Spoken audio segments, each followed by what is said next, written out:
Well, there you go. She's an American hero, this gentleman says. Who's he talking about? He's talking about this woman. A little bit of an update. Everybody remembers old Vanishing Finger hot take Melody from yesterday, right? I don't give two shits that families are being separated if somebody's getting deported. I actually find it hilarious. It gives me a great deal of comfort. Actually fucking laughing at you, that you're sitting there crying for attention.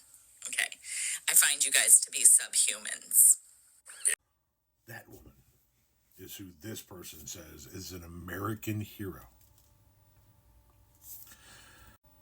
Diglin, or whatever the fuck his name is, should probably mind his P's and Q's, because that American hero is going through some shit right now. I find you guys to be subhumans. Every time I watch it, she just gets more and more charming. A lot of people had a problem with what Melody had to say. And not just like libs or Dems either. I saw people who identify as conservative who really didn't appreciate it. A lot of people asking things like, find her employer, etc. You may have noticed in my original video that I accidentally called her April instead of Melody. It's just because Melody is her bullshit online persona. Her name is April Martinson, and as you can see from her LinkedIn, it said that she works at Bidadoo Incorporated. She did work there. She no longer works there, and I think we should take a moment to appreciate the statement that her former employer issued. They said, at Bidadoo, we hold ourselves to the highest standards of professionalism. We understand that the personal views expressed that surfaced through an online alias of an individual's social media posts were deeply offensive. We can assure you that these personal views do not reflect the thoughts or values we strive to uphold as a company. We have taken decisive action. The incident has been reported to police and the FBI to monitor and deal with any potential risks or threats. The person involved has been contacted and is no longer with Bidadoo. Our team thanks you for understanding and for your continued support. First of all, kudos to this company for taking it seriously and taking action. Second of all, this comes back to the people who like to cry about First Amendment.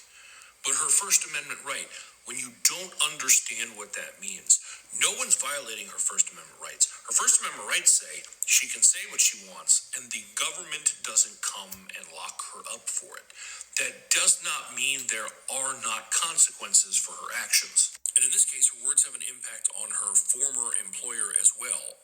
I was told through someone that is associated or works there that they had to have a police presence at their offices in Seattle today, that they're allowing employees to work from home because of the threats and the fear of retaliation from people. Also, this company reached out to me because apparently some people thought that she worked there, and they wanted to make it very clear that she does not and has not ever worked for them. But more importantly, they wanted to state, even with that they're disgusted by what she had to say, and they condemn it in the strictest possible sense. Now, obviously, retaliating against a business makes no sense, and violence begets violence. Like, never, even for her, no one should be trying to physically harm her. But her saying those things in the way she said them, in the climate we currently live in, I can't imagine she expected that to go well for herself. And based on the fact she's had multiple accounts and she is a known shitposter, this is like what she lives for. And it finally, her fuck around finally is finding out. And like I said, well deserved. So if I hear anything further, I'll let you know. But in the meantime, don't mess with her former employer. They did the right thing. See, the MK video, that was the fuck around part. The she's no longer employed, that's the find out part. So once again, careful when you publicly align yourself with trash like that.